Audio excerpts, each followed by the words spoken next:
What's up, guys? Welcome to Daily Dose of Reddit. This is your host, Zach, and today's subreddit is r/IDoWorkHereLady. This story's called, originally in entitled Parents, but I was told to post it here. Woman tries to let son in dangerous warehouse. Nobody liked this, it has 69 likes! Here's the cast. Entitled Mother, Bratty Kid. Dad, owner, boss dad. Me, have a guess, 11 at the time. Employee, voice based on gender.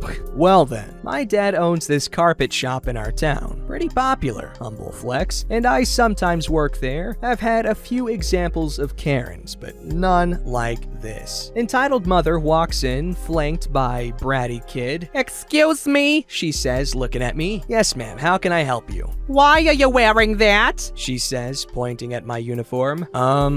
It's my uniform? No, why are you wearing it? She says angrily. Sorry, I have to wear it because I work here. No, you don't. Yes, I do. It's policy. No, you don't work here. I'd figured out she was just trying to cause trouble and didn't want to fan the flames. Would you like to speak to one of the employees then? Yes, go get them now. Okay. I walked towards the desk and opened the desk flap. Hey, you can't do that! I'm shocked at her screaming. Sorry, what? You can't go back there! Just bored of her. Ma'am, I am an employee. Would you like me to get someone or not? Fine. I walk back into the office and see that today is what my dad called a trial day when he brought in lots of people who are trying to be employees, have kind of like a practice day, so I try to find someone who's been here for a while. Hey, employee, there's a lady outside who needs some help. Oh, let a new guy help her. She seems to be one of those people who are trying to start drama. Oh, one of them. All right. Tell her I'll be 10 seconds. I walk out of the office. You'll be here in 10 seconds, I say. I grab a Hoover, a vacuum to you Americans, and start hoovering. I see Bratty Kid crawling in the... Hoovering? What? Okay, sorry.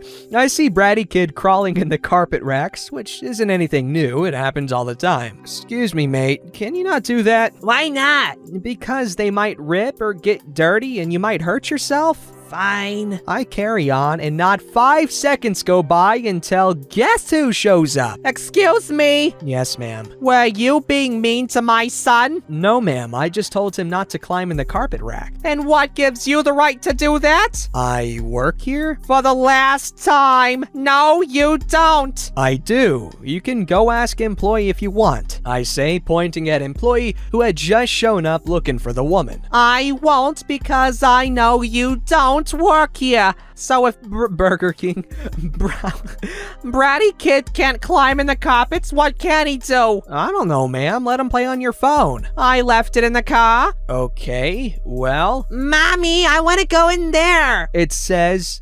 he says... It's... as it points at the door to the warehouse. Okay, you can do that. Sorry, that's employees only. Hello, ma'am. How can I help you? He said after all this, he wanted to get Entitled Mother away from me because he knows I have issues socializing, aka I'm an introvert. Entitled Mother walks away and talking business, I hope. At this point, my dad has called me and told me to help him in the warehouse. About 3 minutes go by and who comes waddling in but good old Bratty Kid. I was the only one there who wasn't totally busy, so I walk over to him. Sorry, mate, you're not allowed in here. Why? Because it's employees only. Why? Because it's not safe. It was, as long as you stay away from the forklifts. But you're in here. Because I've been trained. I hadn't. He leaves. 50 seconds later, I see Entitled Mother charging at me, flames in her eyes. What did you say to my son, you twat? Terrified because I cannot deal with stress well. What? And these are her words, not mine. Oh, you frickin' intellectually disabled? I said, what did you say to my son? Not knowing what was going on and on the edge of tears. Nothing, ma'am. I just told him he can't be in here. Excuse me, ma'am. What's going on here? Your child is being racist. just like me. Both of them are white.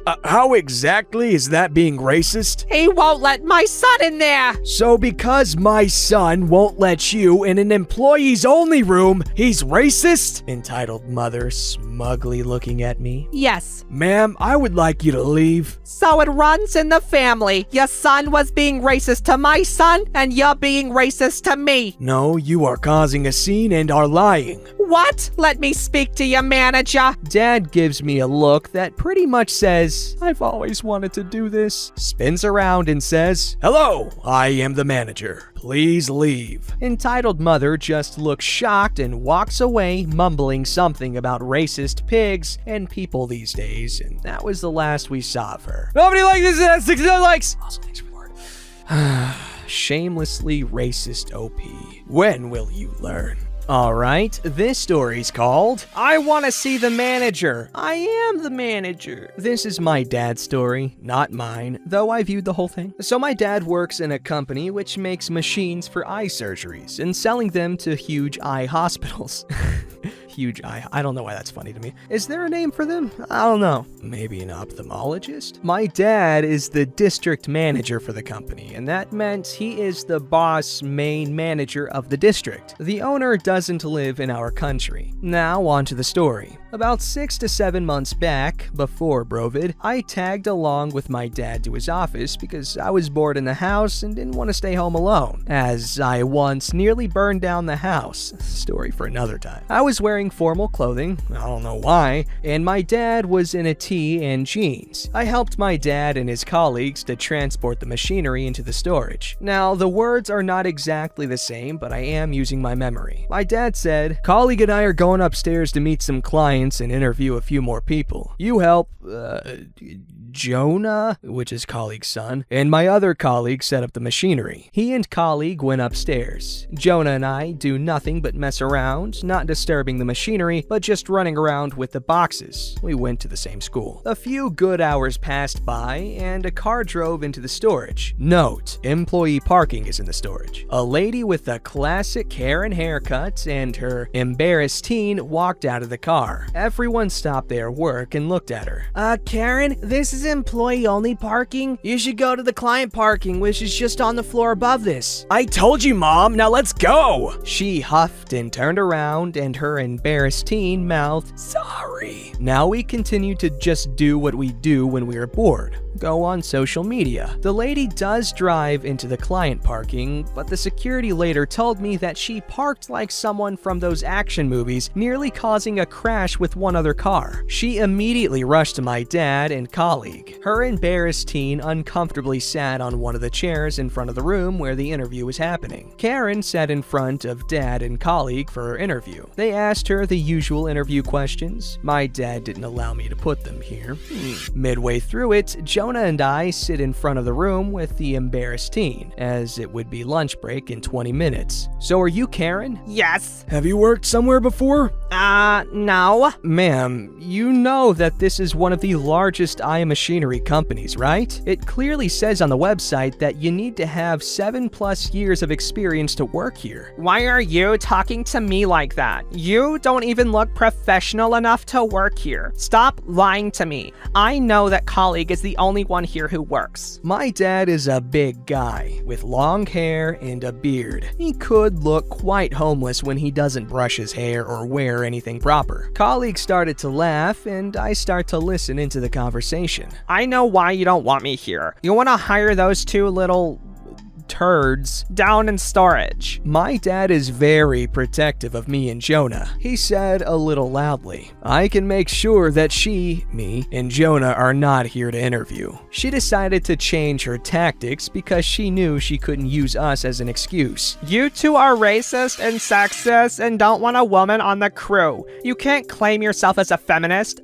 Oh, you don't even know what a feminist is. We are feminists, and we can confirm that we are the only two male members members of our team. What? Smug look. Where are those female members then? And you should stop employing homeless people. Take someone more professional. Fortunately, Jonah heard the conversation as well and went to bring in his older sister. His whole family works there. We explain the situation to her, and she agrees to the plan. The embarrassed teen turned super red and wanted to merge with the seats. Okay, lady, you want a female employee? I'll get you one right now. He opened the door to ask us to get someone, but saw Sis, his sister, so pulled her inside by her arm. You are assaulting her? Listen, lady, this is my father. That there is the manager of this district, and you belong nowhere except for out of this office building. You can't do that. He Points to Dad. clearly isn't the manager. Get out. We are not hiring you. I want to speak to the manager. My dad took out his ID and showed it to this crazy lady. Her jaw dropped. Was she done?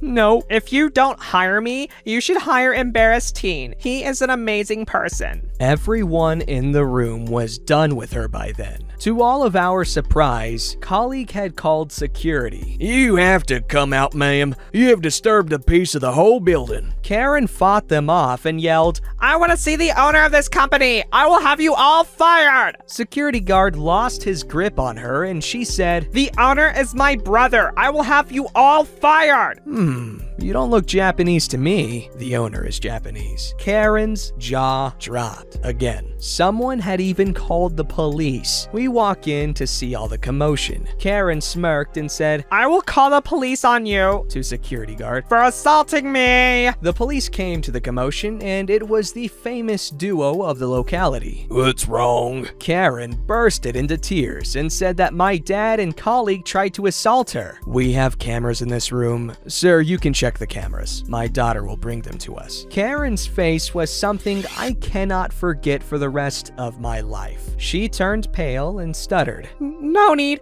I want to leave. One of the other employees brought the tape and we all saw the whole interview. Now, my memory is all blurry, so they arrested her for something and we could have pressed charges, but Dad refused. Later, we leave to go home. We call my mom and tell her all about this and she bursted out laughing. Till today, I still sometimes laugh at this, but my dad gets annoyed. Who walks into an interview and behaves like that? What? That is not how you charm a potential employer, you dingus. Alright, this story's called Super Soaker. I'm a quarter century into a career in retail. Who knows how much longer that will last? And have learned a lot about motivating my own people from working for some exquisitely bad managers. When I share my anecdotes socially, I often get asked what the worst example is. And while the following may not technically be the worst example of modeling behavior, it is by far and away the funniest and still makes me laugh my ass off today, 15 years after the fact. I used to work for a fashion retailer as an assistant shop manager at a super quiet outlet store. So quiet, it's amazing we lasted a couple of weeks, never mind a couple of years. To pass the time, my manager would often play pranks on the team, including myself, and on this particular day, he had brought in a super soaker that belonged to one of his kids. The flippity-doo-dah you bringing that into work for? I asked him. Because I'm going to get employee X good and proper, He says, not qualifying what that entails or precisely why he feels compelled to do so. Whatever, man. I go about my business for a while, attempting to find something productive to do that at least gives the impression of earning a living, making occasional conversation with employee X, who is wearing one of the new pink ladies' hooded tops she liked on her uniform allowance. After a while, I become aware of something at the corner of my vision, and I turn to see manager taking aim with the frick off massive super soaker over a shirt rail at the back of employee's head, which is at best a mere 6 feet from the muzzle. Something else I have noticed gives me a cause to start frantically making a cut it motion with my hand across the neck, but manager is focused only on one thing, presumably pressure cleaning the scalp off the back of employee X's head. He unleashes aquatic hell. I've only ever heard a scream like it a couple of times in my life, presumably a mixture of pain, shock, and understandable terror, despite the fact it's so clearly over the line as to be bordering on physical assault. There is another thing which keeps me from laughing,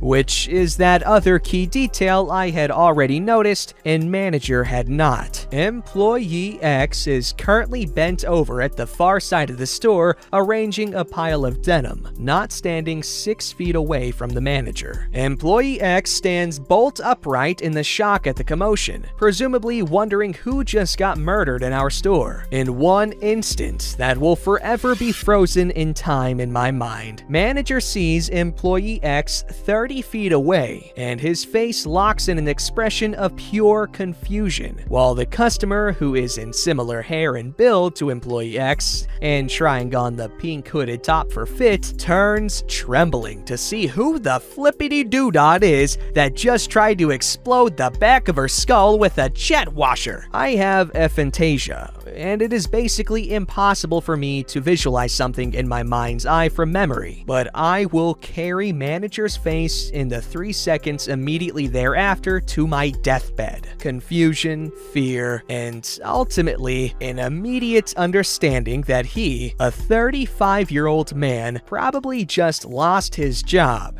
and by extension, his ability to keep a roof over his family's head for assaulting a paying customer with a child's toy while he was supposed to be responsible for running a reputable fashion brand store. As he was crying, yes, crying, manager tried to placate the poor woman with offers of free clothing, which, once she had time to compose herself, she politely declined. Despite having been assaulted and humiliated by this man, the lady calmly stated that she would not be shopping with our brand again and left. "I am so sorry this happened to you. I am every bit embarrassed as you are," I told her as she left, but she did not respond. To this day, I am challenged by 2 decisions that were made that day, the first of which ought to be obvious. The second, however, is that the lady never made a complaint, or if she did, it somehow managed to never find its way back to us. Maybe it was too fantastical for someone in head office to take seriously. Maybe the email address had a typo in it. Somehow the planets aligned and I was never called to an investigation as a witness, and manager remains both the luckiest and most freaking stupid person I have ever worked with. Rookie mistake, okay? You're supposed to watch their eyes fill with terror as that stream of water approaches their face rapidly. That is how you super soak someone. Not the coward's way out of shooting them in the back of the head. What is this, loser town? You're 35 for Christ's sake, be a man. Don't forget to like, subscribe, and hit that bell to never miss an episode.